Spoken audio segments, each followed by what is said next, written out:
Hello and welcome to your monthly Ask an Attorney webinar. I'm Kevin Michalowski, editor of Concealed Carry Magazine. I am not the attorney. The attorney is Tom Grieve, head of the largest criminal defense law firm in Wisconsin, and the best.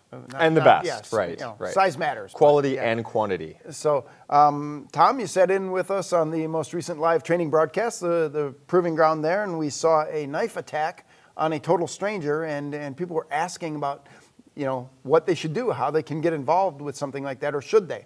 And we saw a couple of different options, attack, counterattack or run away, things like that. What would you suggest when you're looking at that scenario, now with in retrospect, Sure.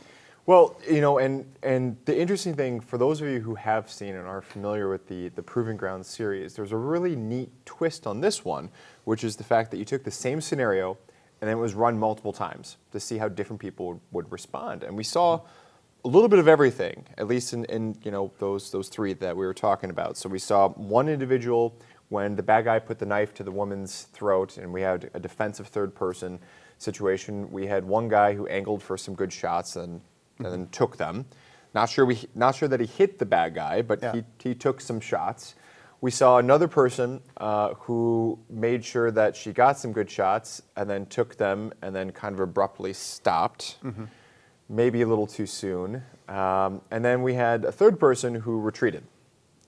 So there was a lot of stuff to talk about there. I thought that they all worked out to varying degrees. The person who stopped shooting was a little bit concerning because what if the attack was persisting? We could be putting, among other people's lives, certainly her own life at danger, because if that person was still up and going in the fight with that knife, that could be a problem. Yeah, the fight doesn't stop immediately. I mean, this is, and we tell people that all the time. It's not Hollywood, 2 bullets on a guy and suddenly the fight's over. Right. Especially in a knife assault or something like that. And that brings us to the very first question. What if I see the knife before an attack? Can I take action? At what point do I try to stop the threat? No one in that scenario saw this guy, 6'5", walking in with a knife in his hand.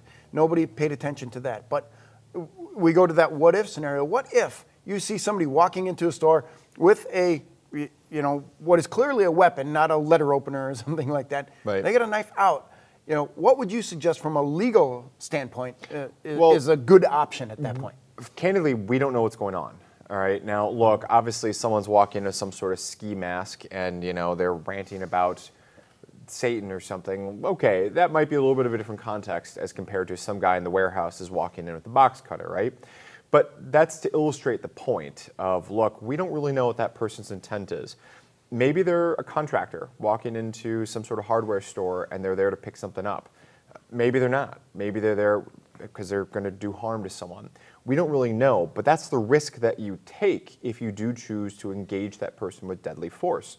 And even if you choose not to engage with deadly force, even if you simply draw your gun and point it, that can be and probably will be a crime unless you can articulate why you met specific legal thresholds. Check your local listings, USCCA.com/laws, laws with an S at the end, in order to figure out, well, did I act legally under those circumstances? And that's the difficult part here. And Kevin and I were actually talking about this a little bit as it relates to another case that maybe we'll get into, about just how gray a lot of this stuff is. And as a defense attorney and former state prosecutor, what I always look to is I really go into the weeds on all the different facts, and I take a deep dive to figure out what's the context at that precise moment in time as best as we can reconstruct it. And part of the difficult thing is that's unfair sometimes to folks, usually to folks, is the fact that, well, we can sit here drinking coffee, watching this across 4 different surveillance tapes, knowing how things play out, with perfect knowledge, and I can now go back and retroactively judge someone, in essence. Yeah. But folks, that's what that's what everybody's going to be doing. So if you're going to produce your firearm, you got to be careful. I would say, see how I stretched out my answer there? I would say to be safe, I think at a minimum, if you got something in your hands, I'm putting it down and I'm moving away. Yeah. I think that's put a barrier, put an obstacle, do something or other to gain distance, because distance is time, particularly when we're dealing about a knife. But keep in mind, that guy was 6'5" in this scenario. And you can check out this video on YouTube, and it will be coming to your dashboards at some point. But that guy, I bet he can cover ground Oh, like that. yeah, with those long legs and moving across the width of a store. I'm going to say that from a tactical perspective, exactly what Tom said, control that distance, put something between you and him, but then alert everybody else to the fact that he has a knife. And even if you decide not to shout, he has a knife, that might cause a little bit of panic. But, a hand out, hey, buddy, what are you doing with that knife? Now everybody's kind of looking that direction, and you still haven't done anything that's overtly aggressive. Right. But you've alerted the attacker to the fact that you now know he's there, Right. and you've alerted everybody else to kind of pay attention to this, and maybe they get to create some distance as well. And you still haven't yet drawn your gun and started barking commands and telling this guy to drop the knife and get down on the ground. You're absolutely right. In the gray area there, how long do you wait? Do you wait till he starts cutting somebody? I mean, because that's a horrible wound. I'm much more a fan of stopping things before they start, getting in there and try to disrupt the decision-making process Right. and make the person address me or someone else first before someone gets hurt. But Are you putting yourself on that X, though? Yeah, Right? then you become a target. Then you become the target. Maybe he's a disgruntled employee. Maybe he just got fired yesterday. Maybe his girlfriend just broke up with him, and he knows that she's at the store. Yeah. And I'm not saying that you ought not put yourself on the X, but I'm just saying, observationally, you're putting yourself on that X, right? Yeah. Then again, you become the target. We saw in the previous, in the active shooter at the church scenario, the one person who saw the man with the gun scooped up his baby and just got out, Right. just left, make sure he saved himself and his family. Ah, Teddy. And but again, self-defense. Right. But how bad would you feel Right. if you just, there's a guy with a knife, you turn and walked out of the store, later on the news you see, 6 people stabbed, 2 people Right. dead, and you were, I was there. I was I had there. a gun. I could have done something. So. But, at the end of the day, folks, we can beat up these details. We can have this discussion of the pros and cons. But ultimately, you're the one that needs to make the decision. You down the lens there. You're the one that needs to decide what risks, what am I willing to do? Because keep in mind, if you jump into that Shark Tank, if you've heard us talk about the Shark Tank, something falls into a Shark Tank, and are you going to jump in to save a cell phone? Probably not. If your kid goes in there, probably. If you decide to potentially put yourself on that X to get yourself involved in a deadly force encounter, you might be saving lives. That might be very realistic, but you might be endangering your own, and as a result, really changing things for your spouse, your kids, your employees, employer, all those sorts of people that maybe you care about, maybe you don't, to varying degrees. I'll let you decide who's who in that equation. Choose the child that shows the most potential. Right, yeah. So, but maybe we're laughing about it, but it's true, and those are difficult. Less legal. The legal is when can you pull a firearm, when can you not pull a firearm, when am I in that reasonable threat now to do X. But there's also a moral and a spiritual, religious. There's lots of other things that inform these decisions, and hopefully we can kind of churn that up to get people thinking about that. So that they can make the best decision for themselves. Yeah, you need to know where you're at psychologically before you get involved in this, because it's going to go on forever. Right. Once this happens, it sticks with you. So, Yep. Wes has a question. What if a bad guy has an advantage, already has the knife out or a gun drawn and pointing at someone? Can you still draw? Well, this speaks to your level of training and your level of confidence and a lot of what's going on in the scenario. If a guy is pointing a gun at someone else and yelling and screaming and stating his manifesto, you may have time and you may have opportunity to draw your gun, aim carefully, and then either make commands or fire. If the guy's pointing the gun directly at you, this changes up, by distance and time and all sorts of different things. So it's not a great answer, but I'm going to say, hey, think it through, and there's a million what ifs on if somebody already has a weapon out. I don't know if I heard it from a professional or from Hollywood, but just the expression of never draw on a drawn gun. If somebody's pointing a gun at you, you're probably not going to be able to draw and fire in the time that it takes for them to fire, right? Yeah. And maybe, if that's your best choice, it is what it is, right? Yeah. But drawing on a drawn firearm, that's No. That's an uphill climb. Yeah, but you know, let's fall into the what if, at what distance. If you can touch their firearm, you can take Right. their firearm. If Right. it's close enough for you to even knock it up and away and draw and shoot, you might have an opportunity to do that. Again, this comes back to training, execution, and your confidence with your gun. Right. If you haven't trained to draw your gun and rapidly acquire a target and fire, I would say don't try it, because you don't really know where that round's going to go, and you're responsible for that. And not that I want to skew anyone's knowledge or their perceptions or anything like that. And having said that, I think Max is cringing off screen, so let's dive into it. But you know, in all the kind of dealing with cases with, we're talking bad guys, right? Yep. Prosecuting and seeing them in court and on and on and on. Bad guys with guns. These are not individuals who are trained with firearms. They're not necessarily using the best firearms. They may or may not be working firearms. They're certainly not using nice ammunition. I mean, most bad guys, and when I say bad guys, I'm talking about kind of your street level scum, for lack of a better way of putting it. Yeah. They probably aren't that great. And folks, let me be very clear. I'm not giving you legal advice of draw on a drawn firearm, because don't worry, he won't hit you from 5 feet. No one here is saying that. But what this goes back to is kind of what Kevin touched on, what I'm just going to keep drilling away on is, you know, we can never choose the time and place. I think you have some excellent, you know, quotations of Captain Michalowski saying that. So, but we can choose the preparation, and we can train to make sure that if, God forbid, you are in that time and place, that you have every other advantage stack going your way, which comes back to the education, which comes back to the training. So hopefully you'll never be on that moment, but you want to make sure that you have everything else going for you. The education, the knowledge, how to draw from a concealed holster, how to quickly aim. You need to be able to do all that stuff way better than they can. And the good news is that you're probably starting, even with some training, there's a good chance you're starting from a better position, but better may not be good enough. Yeah, so just keep that in mind. Absolutely. And people can look on their dashboard. We have a previous proving ground with Sam, where he was at the gas station and got carjacked. And he ended up drawing his gun against a drawn gun. Now, he waited for the right time, and he did everything right with movement and target isolation and all of the things that he needed to do. As I watched that unfold, I was cheering for Sam, because I was like, look at that, he's doing every single thing right, and was able to save his child from, you know, being kidnapped and taken away in that carjacking. So that's out there, but again, it falls into the millions of what ifs, and how does it all work, and what level of confidence in your training and your ability that you actually have. Right.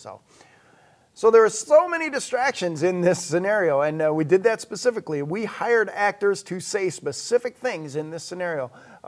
How do people maintain situational awareness, and how do people cut through all of this other stuff that's going on?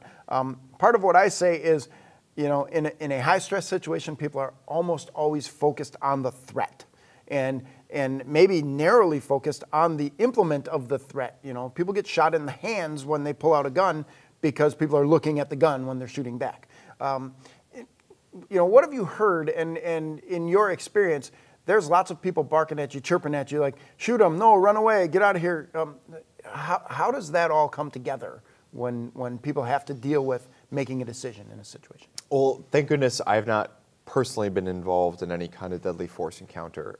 Drawing on my experiences, working with firsthand and talking with people who have been through their own encounters, people, it's everything you hear about. There's a reason why it's almost become a cliche of, you know, things kind of slow down to a degree. You get tunnel vision on a particular thing. The weapon, the hand that had a weapon, all that's very true. And you know, different people recount different things of what they focused on and what they heard, what the distractions were. But I would say that if you watch the most recent proving ground, the one that took place in the gaming store, the comic book store, listening to some of the people, listening to some of those scenario folks, the trainees who went through everything afterwards, they said different things. You know, one of them said, well, all I can hear is this particular guy who's yelling in my ear.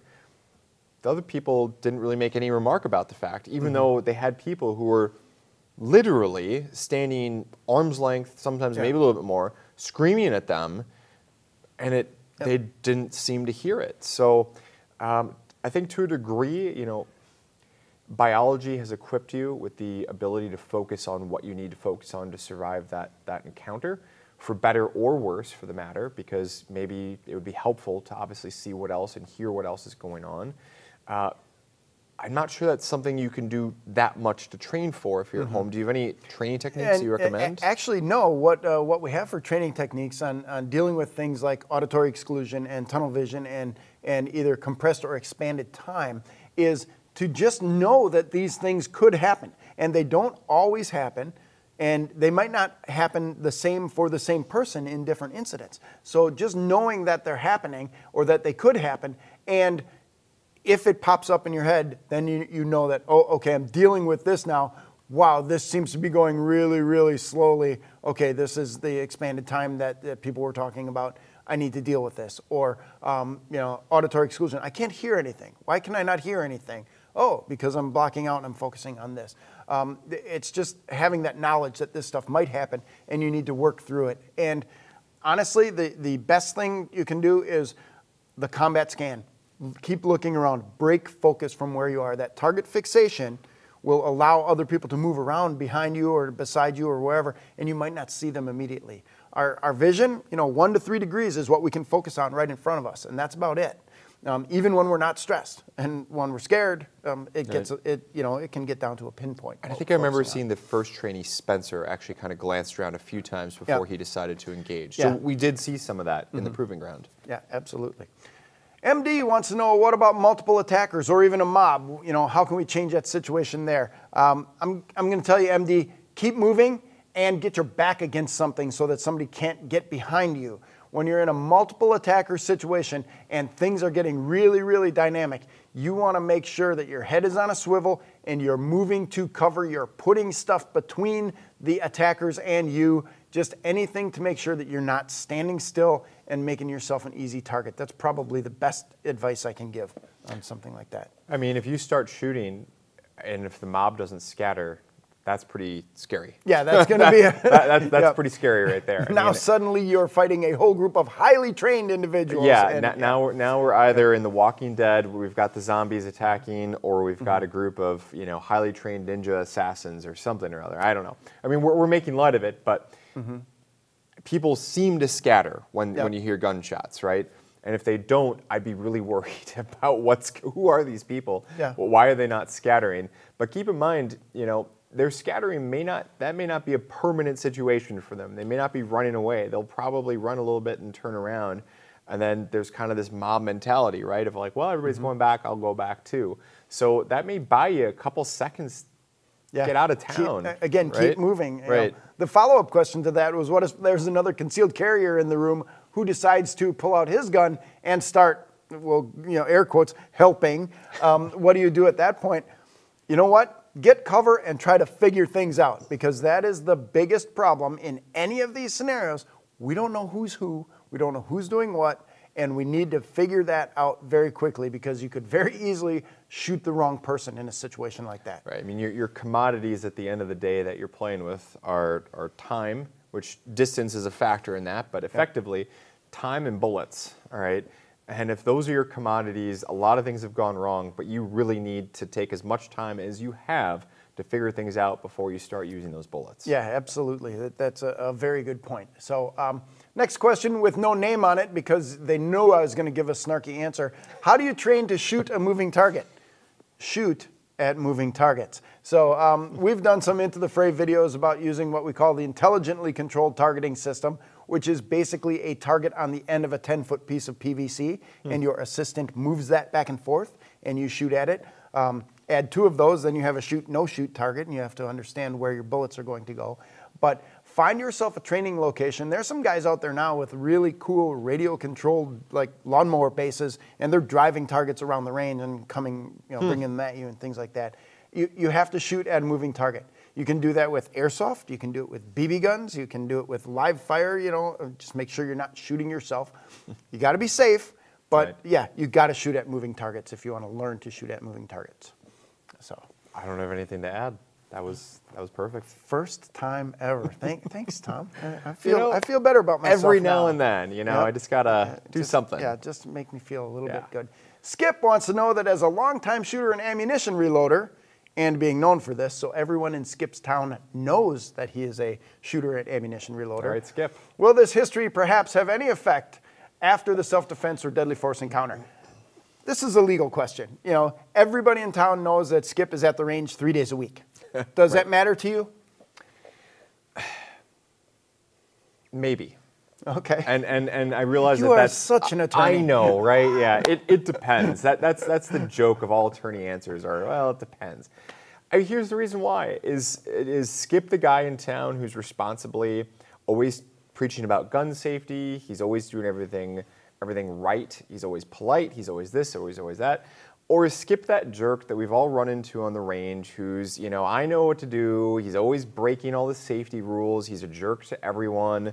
He's got a gun and a shovel. Yeah, he's known for all the wrong reasons, is my point. Because there's very, very, very specific rules and laws about how does character reputation evidence come into a trial and things like that.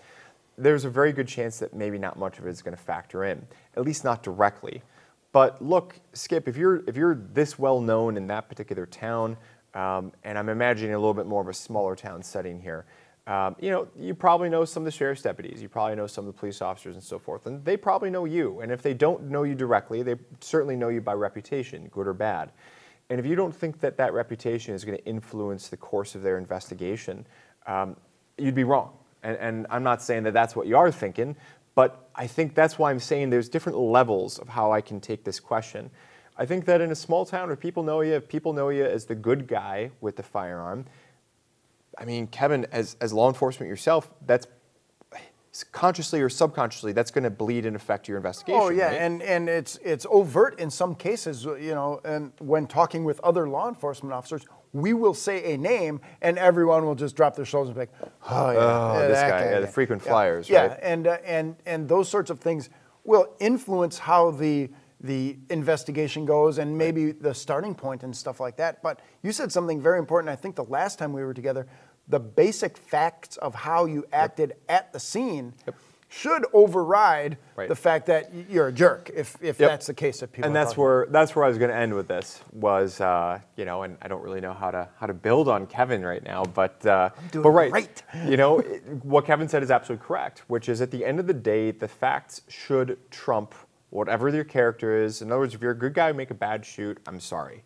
If you're a bad guy who makes a good shoot, I'd rather have the bad guy who makes a good shoot than the good guy who makes the bad shoot, all right? Mm-hmm. Because at the end of the day, the facts should be number one.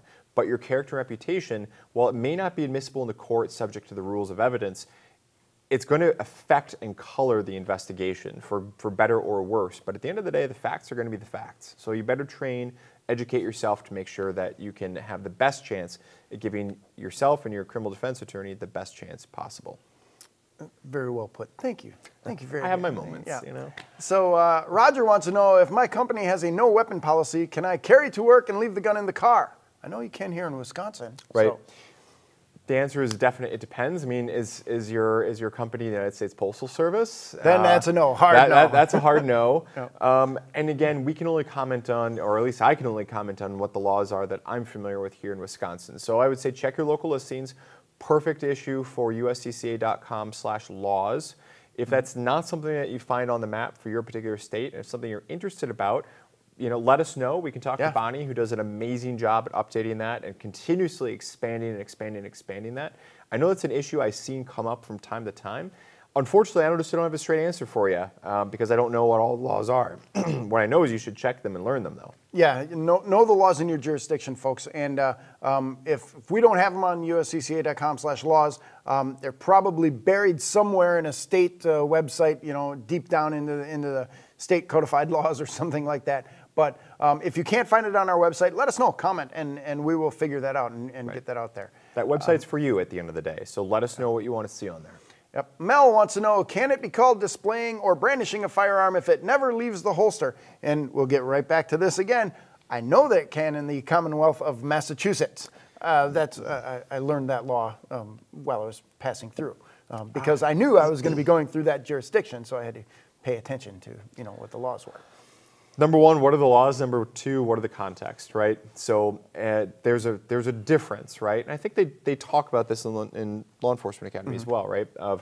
There's a difference between I'm printing through my shirt versus I lift my shirt versus my shirt happens to lift versus my shirt's lifted and I put my hand on the holster but don't draw. Those are different scenarios, right? Yeah, we're talking about the intent of what the person was doing, and then we have officer discretion as we're applying, what are the elements of the offense. Right. We have to know what those are. Law enforcement officers not only have to know, what, let's call it disorderly conduct. We know that is, I think it's 248.47 or something like that. We have to know what that is, but we have to know what the elements of the offense are. Then we have to interpret the person's intent before we start writing tickets or taking people to jail.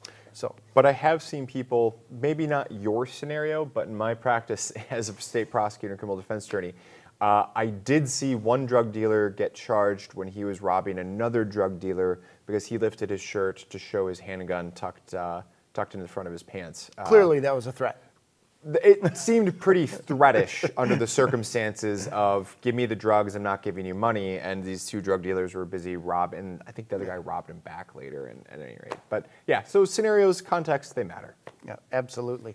Let's get back to the proving ground scenario. People want to know what good verbal commands should be given in a situation like this. And we saw Casey hollering, "Drop the knife." Good. Good. I mean, good. That's a and hard good consonants if we want to get advanced. Yes, right? Absolutely. Something that in the aspects of the verbal judo, we want something that we're going to stun them with the word stop. Right. That is always helpful because if you just holler stop at somebody, you want them to stop whatever it is they're doing and stand still. I don't like people using the word freeze. It can be confused with lots of other words and doesn't work there. But stop, drop the knife, drop the gun. Some people will holler drop the weapon, but I'd like things to be much more specific. You know? And police officers always ask, "Show me your hands." That seems to be the phrase du jour now in the police officer community is "show me your hands."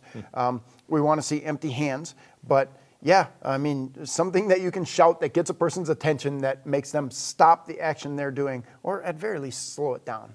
And of course, while you're doing that, you're drawing attention and you're creating witnesses of anybody around. So yeah, you might be the one if somebody just glances over holding a gun and pointing at someone, but you're also the one shouting, drop the knife, right? So hopefully it becomes a little bit more clear as to who's actually the person who's defending themselves or someone else versus who's the bad guy here. So we're also doing something to create witnesses while hopefully slowing down the action and saving lives. Thanks. Wally carries a 10 millimeter and wants to know if his 10 millimeter is going to be a problem because it's so powerful. Wally, any gun that you carry is deadly force, and deadly force is covered by laws, which Tom will now cover. So, laws. Yes. All right. So, I mean, look, at the end of the day, it doesn't matter if you're using a 10 millimeter, a 44 Magnum, if you're stepping down from the 10 millimeter to the 357 or whatever it is, deadly force is deadly force, right?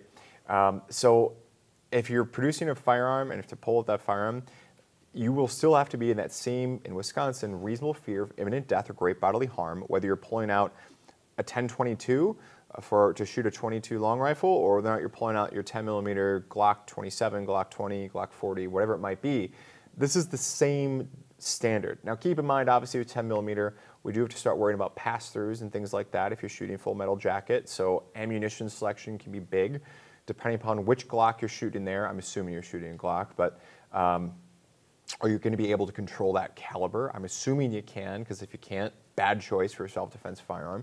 So there's going to be lots of different variables and things like that along those lines. One of my best friends carries a 10 millimeter. I'm very familiar with people who do that. I carry a 10 millimeter when I'm out in the woods in northern Wisconsin. So it's a fantastic caliber, but you really got to, as with all firearms and with all calibers, ammunition selection can be critical.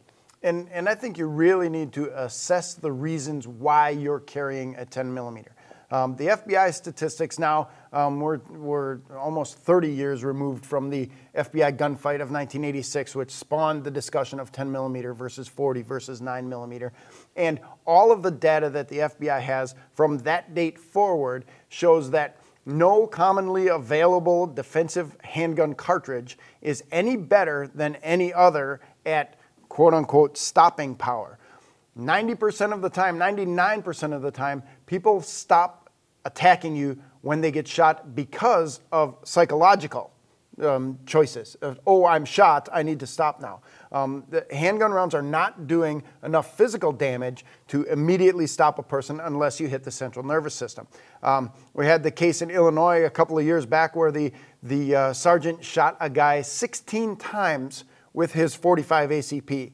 6 of those hits would have been fatal in enough time, and finally he stopped the fight by shooting the man 3 times in the head, once in each side of the face and once in the top of the skull. That guy still survived to die at the hospital. I was about to reference, I don't know which state it was in, but I think the exact same case because... Yeah, Skokie, Illinois was the... So did the guy, if it's the same case I'm thinking of, the same officer switched to 9mm. Yes, and now carries 140 rounds of ammo with him. Exact same case. That's the guy. I mean, it's worth noting, right? Because he said, well, I want the stopping power, and now he said, all the .45 ACP stopping power in the world didn't stop this guy. Yeah. So I think now he carries like a couple of the 30-round, Glock sticks, right? Yeah. Okay. And he moved to 9mm over the .45, and he was down to his final 2 rounds in the magazine. Yeah. And it's not like he didn't know what he was doing. He was the firearms instructor. Right. He was shooting the guy and saying, I'm not seeing anything happening, and just assuming that I'm a good shot, I'm hitting him, I'm not seeing anything happening. And for those of you who are skeptical, the guy who was killed, the bad guy, no drugs, no alcohol in the system, just decided that on that day, he was not going to stop fighting this cop until he was physically stopped. And it was a 56-second gunfight. Right. That was the dash cam showed 56 seconds of gunfire, which included 2 magazine changes for the officer and the bad guy running back to his car and getting another gun to bring back to the fight. So gotcha. It's if you're choosing a 10mm because you think big, powerful, you're going to blast a person off their feet, you're not. That's not going to help you. Choose a gun that you can shoot accurately and learn to shoot it well. Right, and not to go all Jordan Peterson, but the psychology here is obviously tremendously important. And going back to exactly what Kevin said, if that guy decided that he wasn't really going to be in this fight nearly as hard, maybe those first couple rounds stop him. So you just don't know. But and I'm not here to push one caliber over another caliber. You just heard. I also am a fan of the Glock 20 and Glock 40 and so forth. But just having those right decisions for you when you need them. JJ wants to know in the after-action question, so I'm assuming this is the investigatory phase of the police officers, the police will ask, why did you get involved? You're not law enforcement. You had no duty to intervene. How do you handle that conversation? I'm going to say you wait to have that conversation until your attorney is by your side. Because, people are going to ask you all sorts of questions. But how do you address that one? I don't need to be here. I mean, Kevin's got this, right, guys? Well, it's osmosis. It's just coming out. Yeah, I mean, what Kevin said is absolutely true. I mean, look, if you're at that part of the conversation, you better have an attorney next to you, all right? And I'm not saying that to be anti-law enforcement. I'm not saying that of anything of the sort, all right? I'm just saying that because it's true, all right? The best generic piece of advice, and a former U.S. Supreme Court Justice, a little over 100 years ago now, once famously remarked that any attorney, no matter how green, should be able to give their client one piece of advice. Never talk to the police, all right? And it's not because necessarily you will always say the wrong thing. It's just that you will almost always say the wrong thing, right? And Kevin, as a law enforcement officer, hopefully the camera caught him laughing or you heard him laughing, the mics picked him up, because it's absolutely true. It's absolutely true. I know so many law enforcement officers.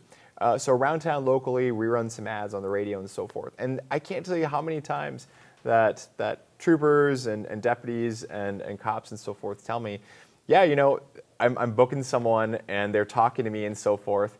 And I'm just kind of rolling my eyes to myself, or writing down everything that they're saying. And at the end of it, they're saying, I probably should have kept my mouth shut. And it's like, you should have, but it just is what it is. People want to talk, and a good officer knows that and lets them. A good law enforcement officer's favorite 2 words are voluntary statement.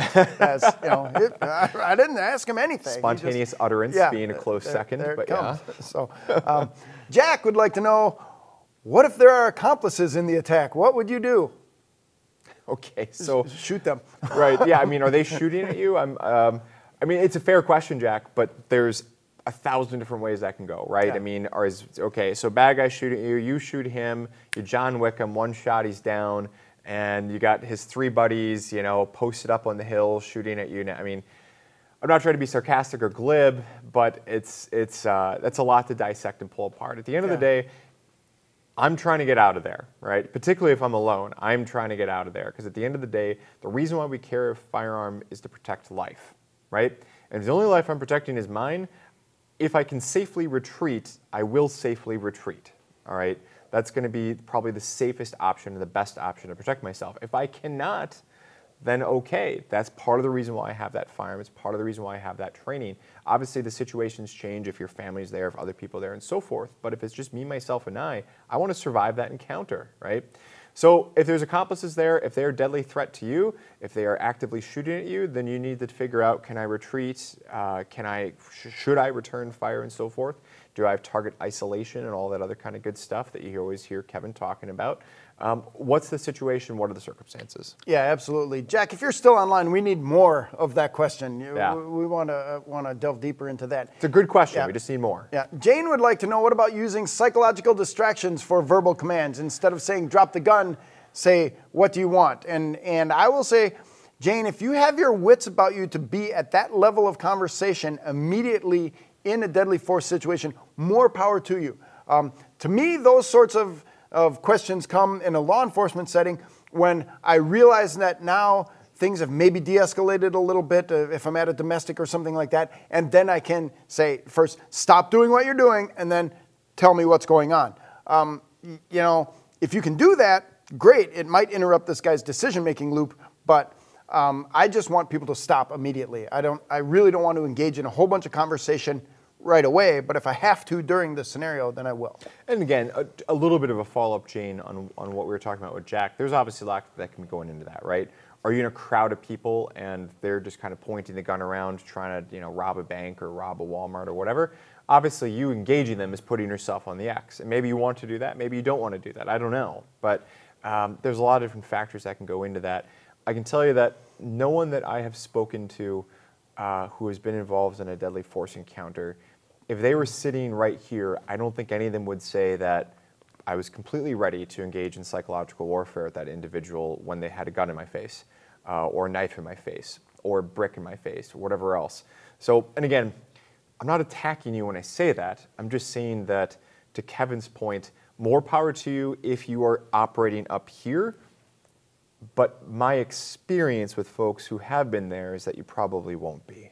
Yeah, you feel that surge of adrenaline, Right. and you know, your hands get loopy and you can't move things. And if you're thinking, you know, what do you want? I need to talk to this guy to get him, you know, you're probably really good at the psychological stuff. And Right. you know, Marie wants to know, I know there's a desire to help, but given that you could be harmed or make a mistake, should you help? Personal decision again, and it's going to come back down to what you want to risk. So I think we've gone over that. Yeah. All right, moving on. Ideas on what to say to someone who is anti-gun but knows I'm carrying. What can I say to diffuse the situation, or should I leave the area?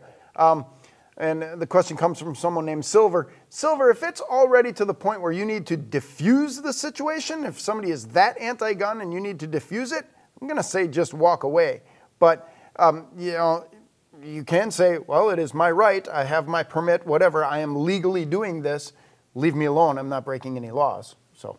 Yeah, obviously, again, context, context, context. I mean, did they see you printing when you reached for something at the grocery store, and now you're suddenly in a confrontation in the middle of a shopping aisle with a perfect stranger who's flying off the handle? I'm probably leaving my cart and getting out of there, because I don't need the cops being called. I'm not even worried about who's getting in trouble. Probably the single best situation is me just getting out of there. And it's not that I'm anti-confrontation, or verbal confrontation, I should say. As an attorney, Lord knows I do that professionally, right? At a high level. And I'd like to think I do it halfway well, but at the end of the day, you're not going to change that person's mind. They're yelling at you in aisle 6 at Walmart, right? They're not looking for a rational debate. They're looking to probably call you out and to try to get someone in trouble. But what you know that they don't know, and maybe they do, and they're just being malicious, is this could turn into something very bad, right? Another concealed carry person hears that there's a man with a gun in aisle 6. You are on that X. That woman or that man has put you on that X. So we don't know what it's going to turn into, and probably the safest thing would be to calmly leave if they're really up there. And I'm not saying that that's fun. I'm not saying that it feels great. But if you reciprocate and start yelling back, you're rolling the dice on whether or not you're going to be getting arrested at all. In some states, if you're armed, yeah, you might be facing, both of you might be facing a disorderly conduct or something like that for getting into a shouting match at Walmart. But some states, like Wisconsin, they have what's called a penalty enhancer, where, look, you had a firearm on you. So not only did you do this, but you did it while armed. And now everything's worse, and maybe you might be losing that firearm. Maybe you might be losing that concealed carry license and so forth. You know your rights. That means that you have more to lose because you know what's on the line if this goes south. Keep that in mind. Thanks. Michael wants to know what's going to happen if I use a firearm with a modified trigger to make it lighter, crisper. Michael, you need to watch more of these Ask an Attorney webinars because we've talked about this quite a bit. I'll let you take that one over. Very briefly, I would be really concerned about making a firearms trigger lighter for a couple of reasons. Number one, obviously promoting the chance or increasing the chance of a negligent discharge. Number two, you could be lightening up the primer strike on that trigger, so you could be harming the reliability of that firearm. You could be increasing the chance of unintended follow-up shots. Keep in mind, we're not on a bench rest, situation on a range. This is a self-defense weapon. That being said, to make it cleaner and crisper, that's a little bit of a different situation, and I'm not necessarily against that at all. And it goes back to what we talked about maybe 10 minutes ago of, at the end of the day, the facts of the case are going to be the facts of the case. So as long as a firearm is going to be reliable, as long as it's not going to do anything to hurt you, and there's obviously the physical elements to that, but there's the legal elements as well of if I have something on there talking about, death to all bad guys or whatever else, right? I don't know. It's pretty lame example. Look here, wait for flash. Exactly. If you got something like that, right, the prosecutor's going to have a field day with that, all right? But if you are making, if this is what helps you to save your life, because now you have a clean, crisp trigger, that's a different situation than a lightening up the trigger pull. So I'm not by any stretch against making a trigger more crisp. I actually do that with my concealed carry firearms.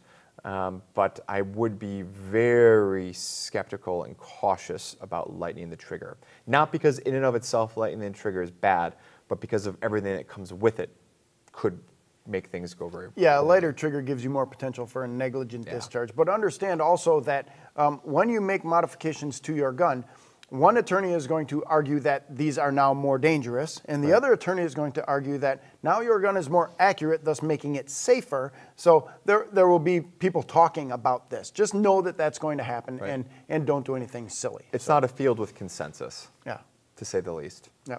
Caleb wants to know, what if this develops into a hostage situation, or the attacker could try to kidnap a person? What then? Two very, very different situations there, Caleb. A hostage situation, typically at that point, the person, the bad guy, the hostage taker, is using the hostage to get something, so they're not going to immediately hurt that hostage. They may be threatening to hurt that hostage, but there's going to be some time to talk, negotiate. Hostage taker wants something, so you need to get hostage negotiators there to figure out what it is they want and try to figure that out. A kidnapping scenario, now we're talking about probably an immediate use of deadly force. We had a scenario like that where the bad guy was going to drag the woman out of the shop that he was robbing, and the clear implication was that she was going to be raped. At that point, our defender shot the bad guy in the back, and it was a clean and justified shoot based on the information we had. So, can you use deadly force to prevent someone from going mobile with, taking someone on the road and throwing them in a van and dragging them out of there? Well, again, the laws are going to be different from state to state, but I'm unaware. There's always what the laws say in the black letter, and there's always how it's going to be enforced in practice. And sometimes the enforcement in practice will be better, sometimes it'll be worse than what the laws say on the books, right? So those are always some variables, and those are all moving targets that we have to take into account, unfortunately. Sometimes for good, sometimes for bad in the justice system. But to Kevin's point, every study and every expert in the field that I've that I've heard has said, don't let them move you from the scene. Yep. That is going downhill fast. Yeah, that's the time to really put up a fight. And I mean, even if it's like now it's time to go in the back room, that's the execution chamber. That and if they're taking you in a vehicle, you know what? It's not going to end well. So you may as well fight right there. That's the way I look at that. So right. Next question up. What would you do if a bystander got hurt, either by your actions or by your failure to act or by not acting? First, by not acting, not your fault. I mean, you're not going to be held liable if you don't act and somebody gets hurt because they're being hurt by someone else. If you do act and you hurt a bystander, obviously I'm going to say, well, call 911 and do what you can to render aid. But from a legal standpoint now, how does this all roll together? Well, again, it's going to vary depending upon the laws of that particular state. And there's basically two sides of the coin that we're looking at. The first side is what's going to happen criminally. Or translated, that's what happens if the state sues you and tries to put you in jail, right? The flip side of the coin is going to be what happens if that person or their next of kin or someone sues you. So in other words, they're looking for money. They're suing you in civil court, basically looking to take your house, your home, your retirement, all that other kind of stuff, right? On the first side of the coin, many states do have laws that possibly could and hopefully would under the circumstances that if you can show that you were lawfully acting in self-defense or defense of another, that basically that bill, so to speak, of all the bad things that happened, yeah, the bad guy gets to pay that. So if the bad guy survived, that doesn't necessarily go to you, it goes to the bad guy. Now, does that mean that you won't get charged with a crime? You won't have to go to trial? You won't have to go through all that stuff? No, you may have to go through all that. But at the end of the day, these laws do exist that would hopefully enable the state, if they so chose, to prosecute the bad guy for even something that a well-intended and legally justified good guy was doing in order to stop or terminate that interference. So keep in mind, some states have that, some states don't, and even if you don't, hopefully you'll have that transferred, and generally speaking, we're talking about laws of transferred intent and so forth. But hopefully you'll have those justifications in place. But buckle up, because you could definitely be facing at some major prison time. Unfortunately, that's just, it's part of the conversation. There's no doubt about that. Civilly, look, you could be sued. It just is what it is. We live in America. Anybody can sue anyone at any time for anything. That is less the concern. From my end, as a lawyer, I'm less concerned about what can happen so much as what can we do about it at that particular point in time, right? There's nothing to stop law enforcement right now for arresting both Kevin and myself for killing 1 billion people with a B in Oshkosh, Wisconsin, which I assure you even does not have 1 billion people with a B in it. Even with EAA this week, Experimental Aircraft Association meeting this week, it ain't happening, right? But nothing that could stop the cops from walking here, arresting us both. Nothing could stop a prosecutor from charging us. Now we're in court, and now there's certain evidentiary thresholds and tests that come into place. So this is where the checks on the system start to happen, just like in civil court. Anyone could file a lawsuit for any reason. As long as they know how to draft it and they pay the fees and properly serve you, you're in the game, in essence. The question is what happens next? And that's where the education, the training, and the legal protection all come into play.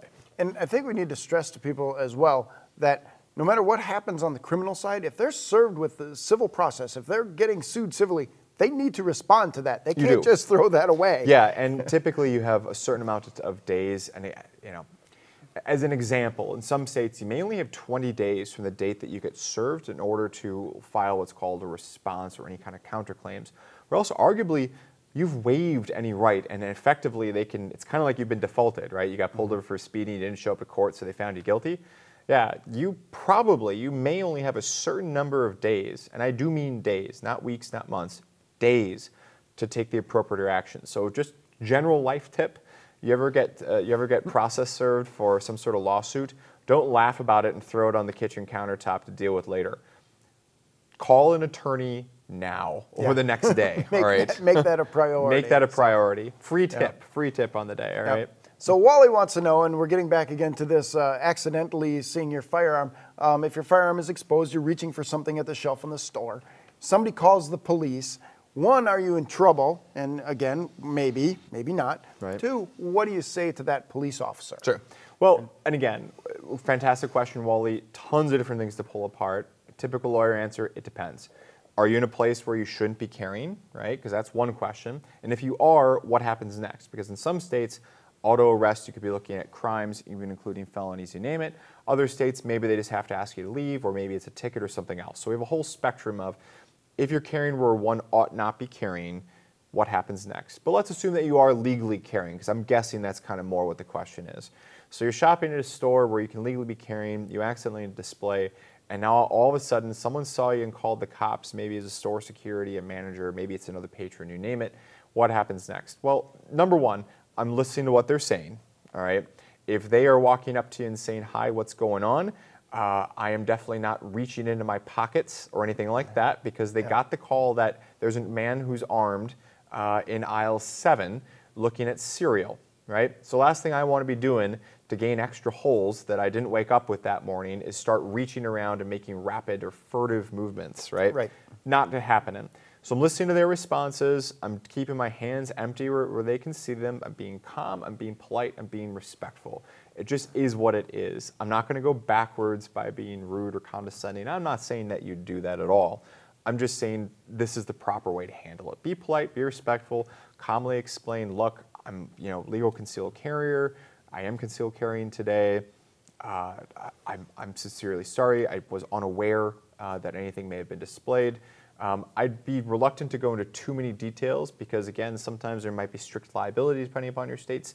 Sometimes there might not be. So the examples of what I just gave you might be great for Wisconsin, might not be great where you are. So again, the safest thing I can say is don't talk to the police. That's just the safest thing I can give you. If I knew more about the particular laws of your particular state as well as the exact circumstances, I could probably tailor a better response. But the best thing generically I can tell you is be polite, be respectful, listen to their commands, don't make any furtive movements, don't grab into your wallet or reach in your pocket or anything like that without asking if I can do this, right? And maybe clearly identifying to police, look, it's at 5 o'clock position on my right hip inside waistband, so that they know that that's where it is. They may disarm you, at least during the conversation. That may or may not be legal, depending on what state that you're in. It probably will be due to officer safety rules. But so much to unpack there. It's a fantastic question. I can only speak kind of general low resolution, just because, again, to get that the high def, the high resolution legal take, we need to know all the exact specifics. But polite, respectful, listen to their commands, survive the encounter. Yeah, absolutely. And from my perspective as a law enforcement officer, I can't come up to you and start demanding to see your concealed carry permit or your firearm unless I have an articulable, reasonable suspicion that you're breaking a law. And at that point, then it's a law enforcement contact, and yep, I can get your identification and I can disarm you while we're doing that. I typically don't like to do that because now I'm holding their gun. What am I going to do with it? I don't have an empty holster or anything there. But yes, absolutely, just polite and understanding. Keep your, they're going to say take your hands out of your pockets. Go ahead and do that. The worst thing that you can do is start in being angry and hollering about your rights. Officers love that. If the cop is truly wrong and arresting you and slamming you on the ground and hauling you to jail and is truly wrong, deal with it there and then sue them later. Don't fight there in the store or something like that, because then it escalates very quickly. And even if the cop started out improperly, you might still get shot, or you might still be in a fight with a police officer or something like that. If you're respectful and the cop is still wrong, there's a whole bunch of attorneys out there waiting to sue the police officer and the city and everybody else for false arrest or whatever else they can figure out. So, for the record, I'm not one of those attorneys, but thank you. I will just add that even if you are resisting what turns out to be an unlawful arrest, at least in Wisconsin, you can be lawfully prosecuted for your illegal resisting. You're not allowed to resist, even if it turns out to be a bad arrest. They lack the probable cause to arrest you, whatever it might be. You can't do that. So if once that officer has made the decision, just move on. It's like golf. It's like a sport. Whatever. I made the shot. Didn't make the shot. Time to move on to the next play. Yeah, right? Fight it in the courts, right. not on the street. Exactly. So we'll talk a little bit. We'll lead in a little bit about this. We talked earlier about the Walmart scenario, and this is something I'm going to talk about in an upcoming edition of Into the Fray. But I watched a surveillance video of a woman firing a total of 7 shots inside a Walmart, and the first 5, the prosecutor decided were legal. The following 2 were illegal. The woman was attacked from behind by 2 people, and she was getting whooped. She was getting stomped hard there in the jewelry section of the Walmart. She came up from that with her firearm, fired 5 shots that hit nobody.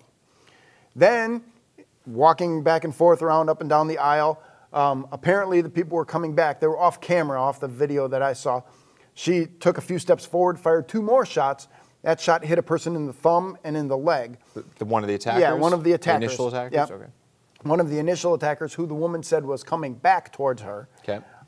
Prosecutor decided that first 5 were okay. Second 2 didn't, the threat didn't rise to imminent deadly threat. Right. And she's being charged with aggravated assault. Boy. Based on this. So the question that comes out of this is, when do you need to stop using force, and when can you reapply that force again if you feel like you're threatened? And again, reasonable thought of an imminent deadly threat. Right. And I don't know. I don't think that was in Wisconsin. I think that was in a different state. Okay, yeah. So number one, of course, can't really. By now, you can all say it with me, right? Yeah. It depends upon the laws of that state, right?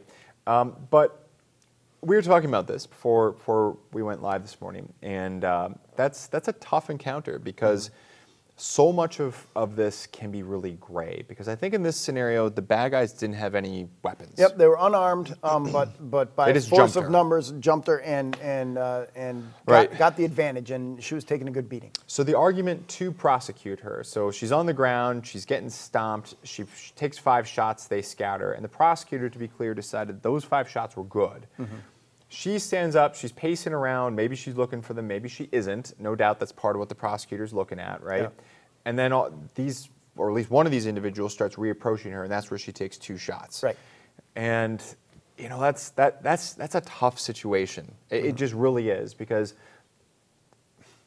even if I put on my prosecutor hat, we don't want to. It never feels good to have my victim, right? To have, as a prosecutor, more or less my client, the victim, be the real bad guy, right? Mm-hmm. But at the same time, we've got to stick up for the laws. We've got to enforce the laws of the particular state, the jurisdiction that we're in. And if the good guy turns into the bad guy by crossing a line, unfortunately, sometimes it is what it is. And I'm not saying that that's necessarily what happened here, but what I am saying is that if we look at this scenario of an individual who probably didn't handle things properly, right? She gets jumped, she takes the 5 shots, all right, what happens next? Number one, I'm probably not pursuing those people, which I'm sure the prosecutors are going to say that she hunted them down the aisles or something like that. If somebody runs away, let them run away. Let them run away. I'm backing up, right? And sometimes you can't always back up, right? But I'm not, if somebody's coming down an aisle, it sounds like I've got an area to retreat to, I can yell commands, I can do something. And folks, all this happens so darn fast, as we've talked about, but these can be really challenging, difficult situations. And I think you know that. That's why you're here. That's why you're watching this. But what would I try to do, or what would I have my ideal client do under those circumstances? I'd like to see them back up, yell stop, do things like that, to make it emphatically clear that they had no option that was left. And if at that particular point, if they still felt warranted to shoot, I'm not saying that a prosecutor or reasonable minds can differ. It just feels like one of those cases that it's going to wind up being decided by a jury. Yeah, and it's probably something that we can talk about later as we get more information about this and we delve deeper into it. But for now, as my therapist says, our time is up, Tom. So thank you all for watching. This is your monthly Ask an Attorney webinar, and all of this stuff is out there on your dashboard, and if you are a member, Max, what level of member gets to see all of this stuff all of the time? Elite. You need to be an elite member to see all of this stuff all the time. But use your member dashboard, look all of that stuff up, and if you have any other questions, just post them out on the USCCA community and elsewhere, and we will find them and get the answers for you as best we can.